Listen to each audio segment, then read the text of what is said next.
Welcome to the Trucking Risk and Insurance Podcast. Happy New Year. It's 2026. This week on the show, we are diving deep into in-cab camera technology, how it affects insurance premiums, nuclear verdicts. We've got John Weldon from SureCam. He's an industry expert. Let's get on with the show. Welcome to the Trucking Risk and Insurance Podcast. How to manage the safety department like an expert without the 30-year learning curve. If you want to lead the safety department like a veteran and you don't want to spend years in the hot seat learning it the hard way or decades of trial and error, text the word success to 365-364-0714.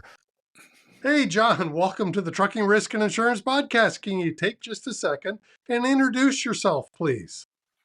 Sure. John Weldon, president of SureCam. We're an all-in-one video and telematics solution provider that help fleets improve their operating outcomes. Wow. Was that Farquhar? I'm going to be talking to you. I'll call you Farquhar. Okay, I can handle that.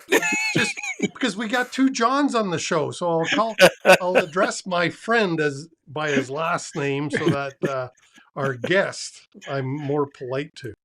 There you Farquhar, go. Didn't that sound very well rehearsed and cut right down to the bones? Right to the point. No messing around here. Now, John, the first question I've got for you is: this is not an ELD, correct? Correct. So, well, damn, I did my rehearsing, didn't I? Well, no, because many of your competitors, at least some of them, have an ELD component. And what makes SureCam, I would think you would want to say, better than those providers who have an ELD and a dash cam? Yeah, well, I think different, right? I don't want to say we're better or worse than anybody else. I'll let the customers decide that. It's usually about the problem you're trying to solve. And for us, we're trying to solve simple problems for people, right? Which is, how do I return my drivers home safely every day? And how do I do that with the least amount of work possible? So we don't generally do compliance or regulatory things. So whether it's ELD or state fuel tax, that's not where we specialize. What we specialize is being an easy to buy, fast to deploy, simple to use solution for fleets that don't have all day to spend on going through hundreds of videos, but still need to get the outcome they expect, which is reduce risk in their fleet so that they can go ahead and go about the business of whatever their business is instead of being a full-time safety manager.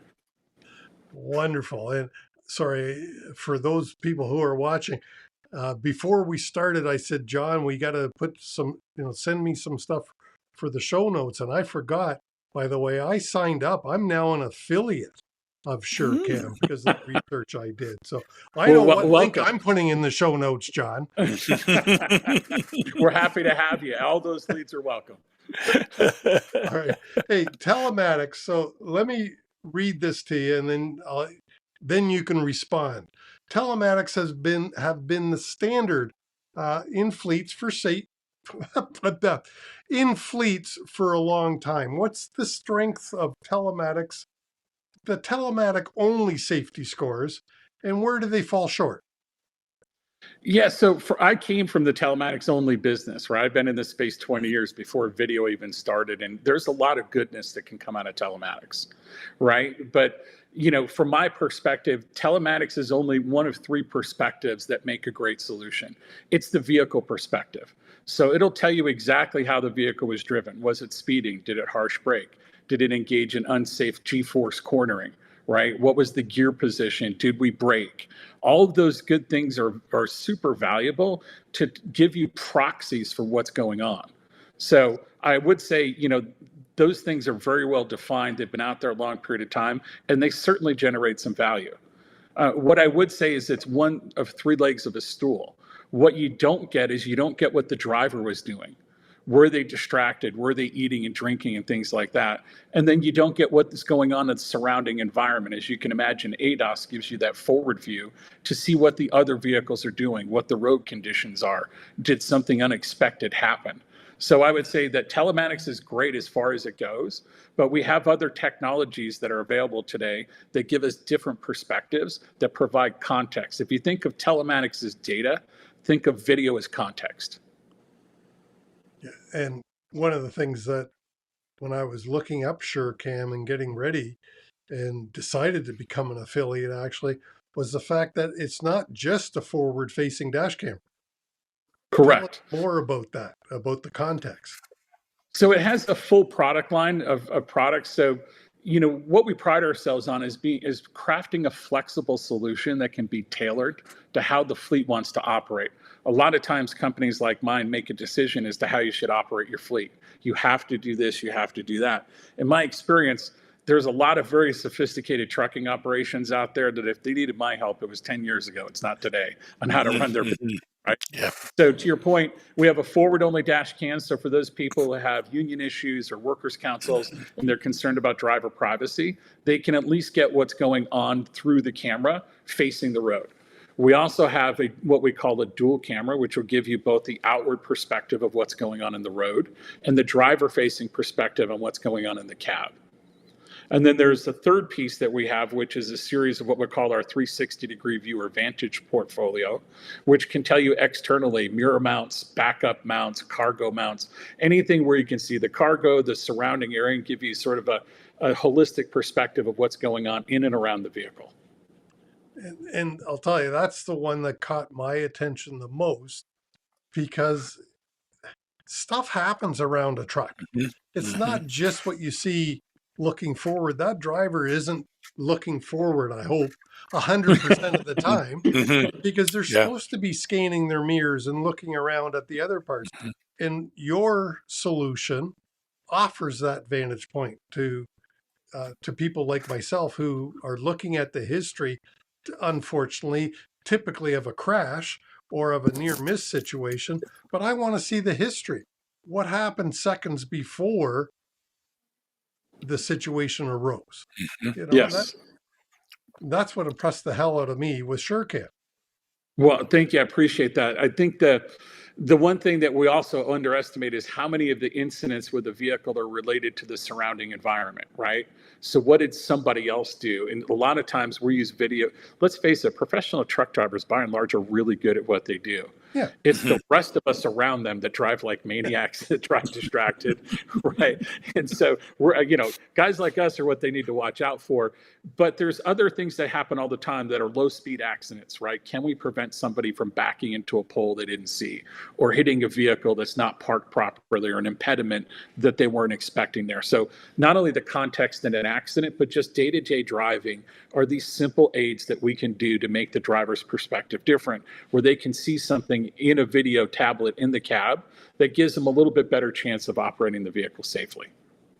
And Farquhar, whose fault is it when a truck driver hits a stationary object?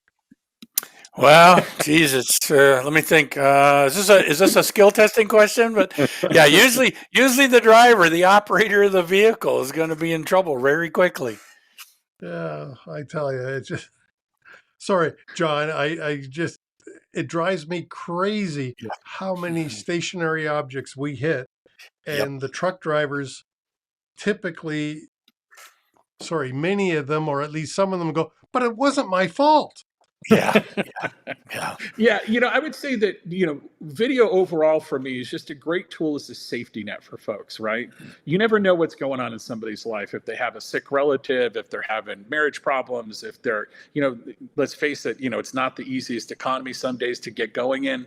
So everybody can have a lapse. And what we're hoping is that the tool acts as a safety net. So when somebody temporarily gets distracted by life or something else, they don't run into those objects or they don't cause a catastrophic accident, but it's something just to prompt them to refocus on the road and reduce the risk for everybody. Well, it gives us that ability to look back and go, okay, hang on a minute here. What are my training programs like? Did I include this type of situation in here? Or is this a means for refresher training? Because we did this last year, we need to refresh again. It's a great point. What I would say is that video telematics is necessary, but not sufficient. Video telematics with training has a massive impact on the results you get. and the culture you set with that. And so, there's been a couple of partners of ours, either Smith Systems or Samba, both of them have really great data that video telematics with active driver training actually does two things. One, it reduces risk over 50% in terms of your critical events. But number two, it actually increases driver retention. And what I would encourage people to use video for and safety scores is to figure out how to identify and retain their top drivers. You guys know how hard it is to get a great driver. The last thing you want to do is not recognize them for being who they are, which is a great driver, and providing specific rewards that you can reinforce with this program. Right. Well, and on that same topic, I guess I would encourage folks to utilize that technology. And as an example, that video bite that we just got, and we've addressed it with the driver that created that video clip.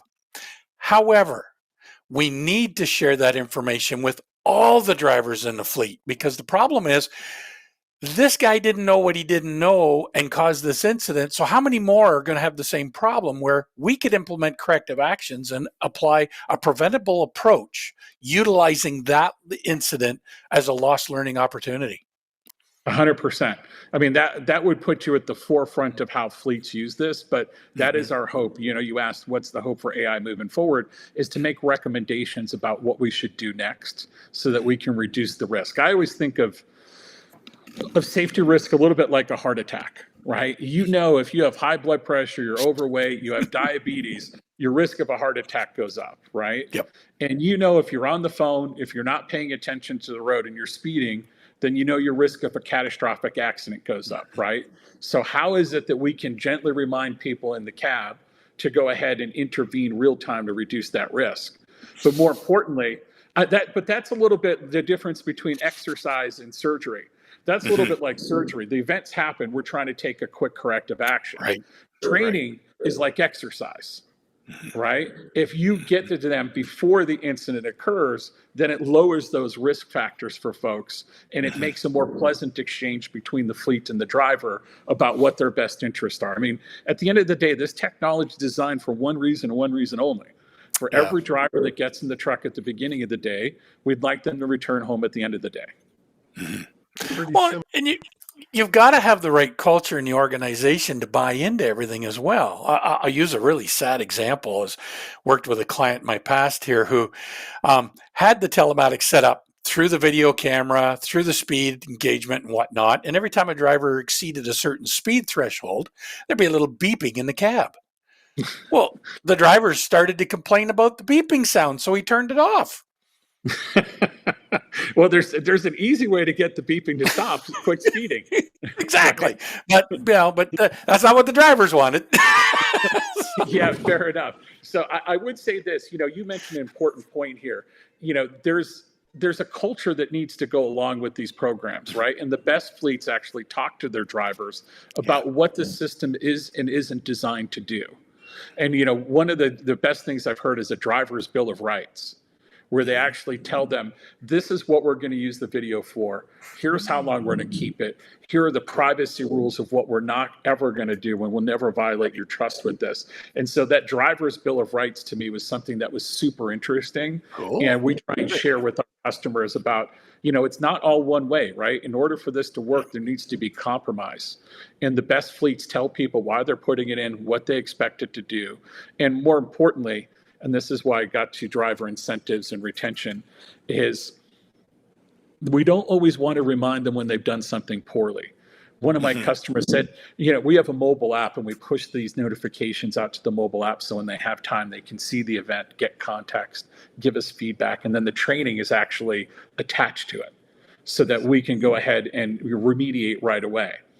But he said, John, how anxious would you be to get in an app every day that told you how bad you were at something every day? And I said, with my ego, not very anxious at all. I only want good news, right? And so this is where you get into driver incentives and gamification and making it fun for people, right? To show them how they've improved and where the opportunities are and how do we give them incentives. So to your point, it's the culture, right? Did we communicate it in advance, and can we use it for something positive for reinforcement and retention? That's where I think, long term this has to go for people. Otherwise, it's an electronic nag, shut it off. Well, did I hear, and I wish I'd asked you this before we hit record, but does SureCam have a gamification part of the app? Through our partners, we do. We are not specialists in driver trainings. We are really good at automating everything that happens with video, but we don't have it. We do have 3 or 4 partners that we integrate with, and it happens automatically. So you don't have to worry about the integration. We handle it all in the back end. But as you can imagine, not fleets of every size don't want that. It usually takes a certain size fleet before the person with 5 vans running down the street doing plumbing. They're probably not going to do the gamification, but 1,000-unit fleet with over-the-road trucks that they don't see often, it really is a way to connect positively to the people that they don't get to connect with in person often. Yeah, because the biggest thing, you hit it right. You said it correctly and much better than I will. But I've often thought, why is the safety department the, oh shit, what did I do wrong today department? Yeah, you don't want that call. Right. Because safety calls you and that's the driver's reaction. Oh shit, what did I do wrong? Why isn't it the, oh, safety's calling me? What did I do? What did Yeah. I get? Did I just win Yeah. something? Right. Exactly.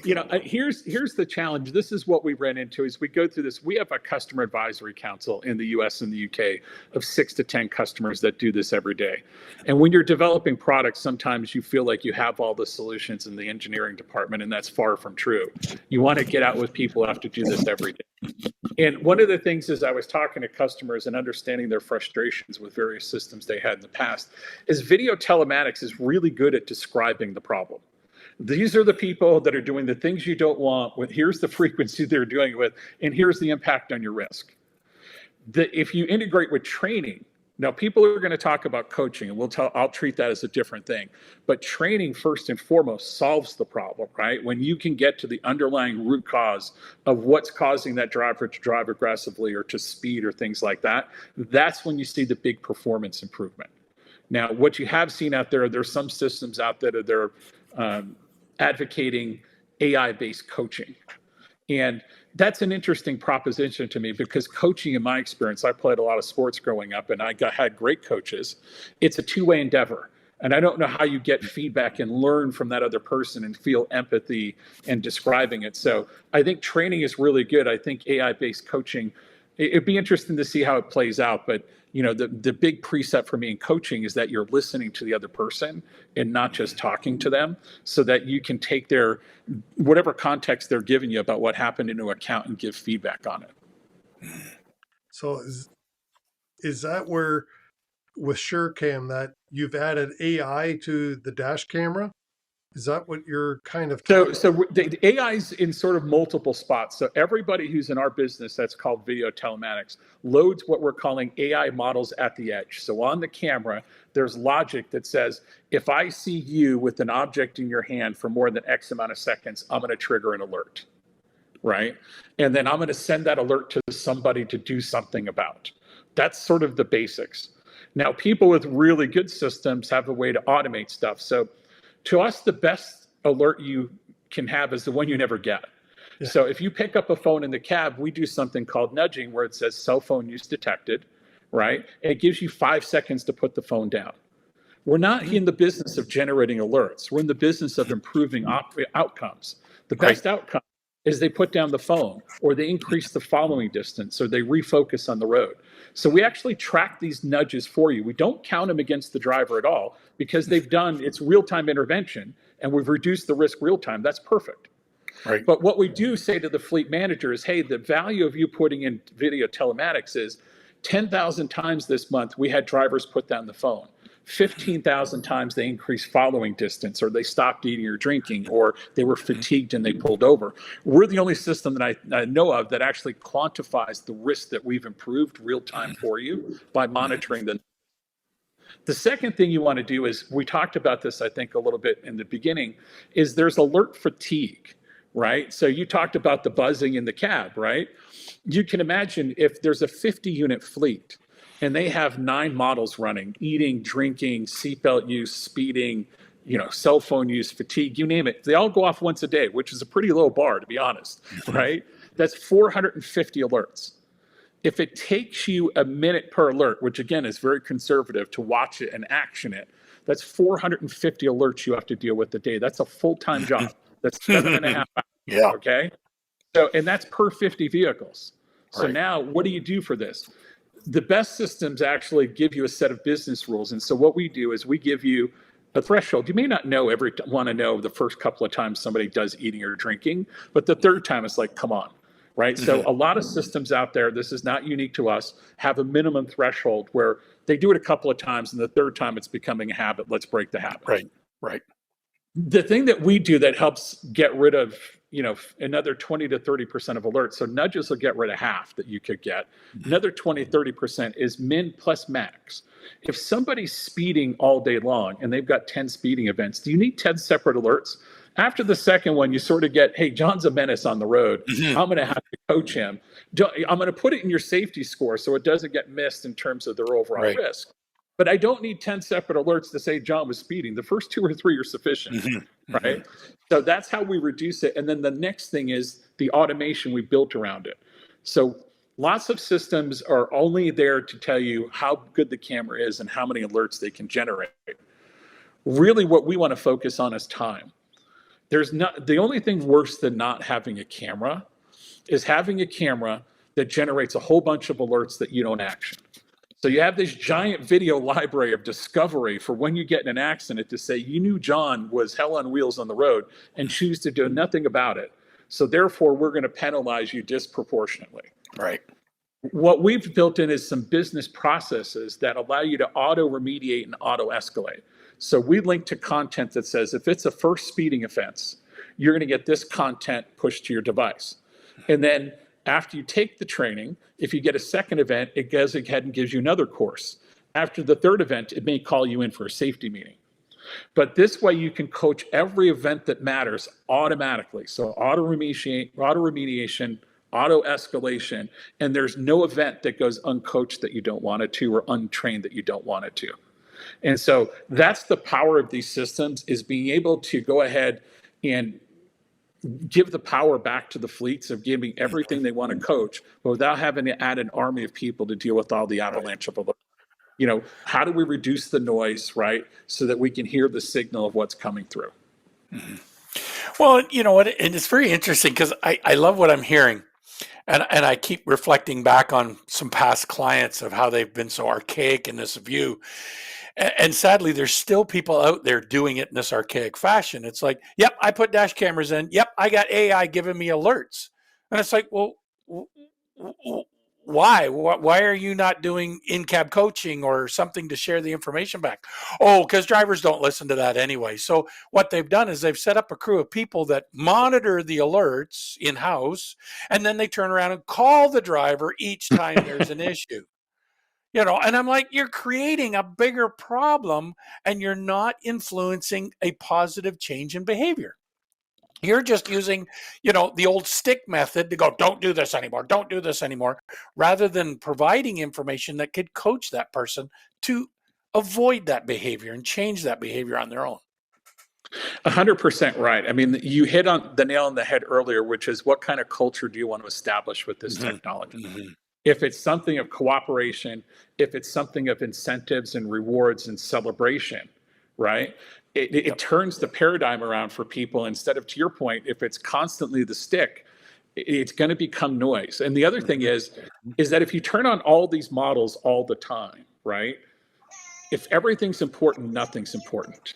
And so the best systems will actually allow you, we've got sort of an analytics piece that tells you these are the events that are trending up this month. And we allow you to change the coaching in the cab to focus on these two events. So if this month it's following distance and cell phones, and next month it's distracted driving and fatigue, the dashboard will tell you what you need to highlight. And instead of going off all day long, we can still include those in the safety thing. But the thing we're going to actively coach you on is a limited amount of things so it doesn't become noise in the cab. Right. It reinforces the training content that you put out. And it's identifying the biggest risk factor over the last 30 days for you. So to be able to simply and dynamically change what you coach on and score on and emphasize keeps it fresh. And then to your point, how do we go ahead and instead of bringing people in for safety meetings, how do we celebrate our best 5 drivers?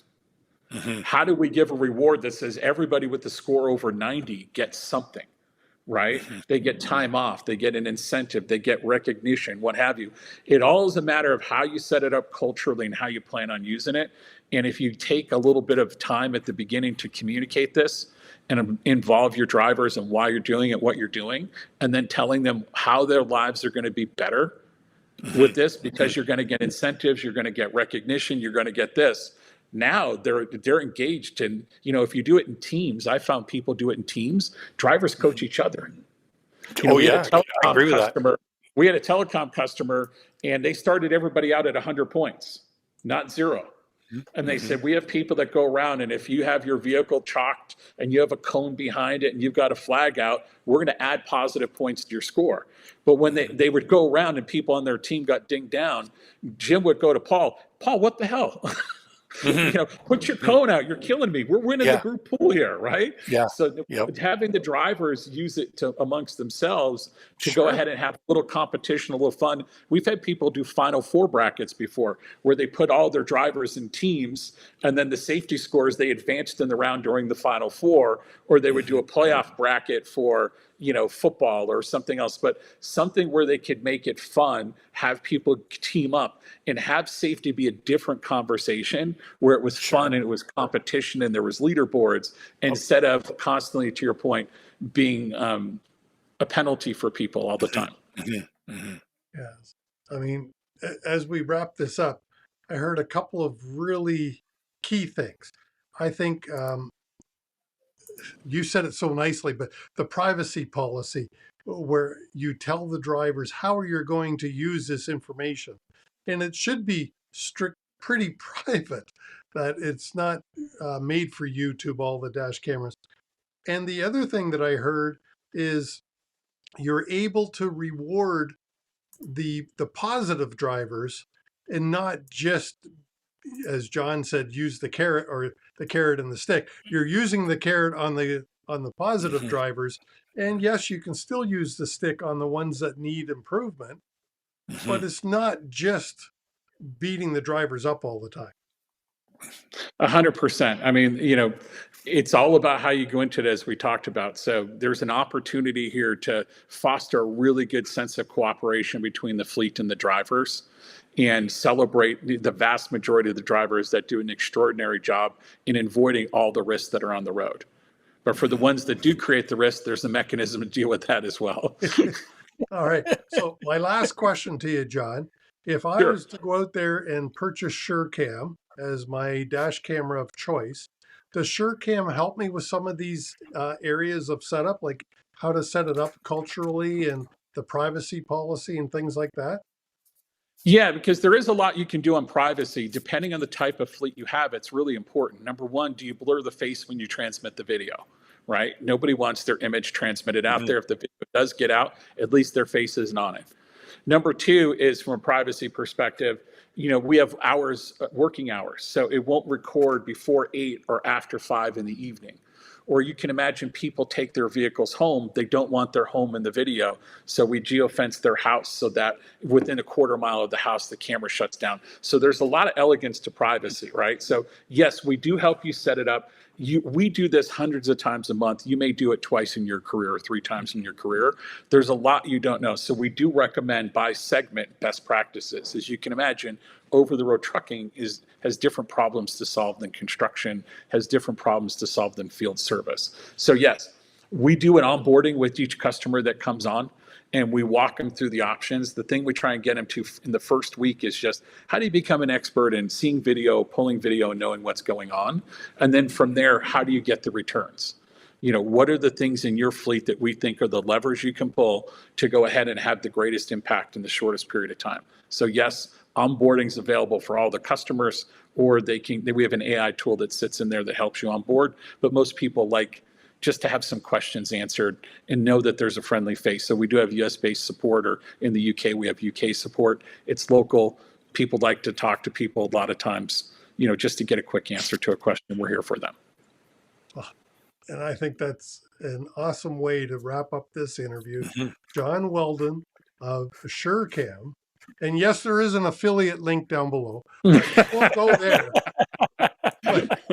No, seriously, when I looked at it, when I guess it was Stacy that first reached out to me, Yes. and I started doing some research on SureCam. This was what, 2 months ago, probably.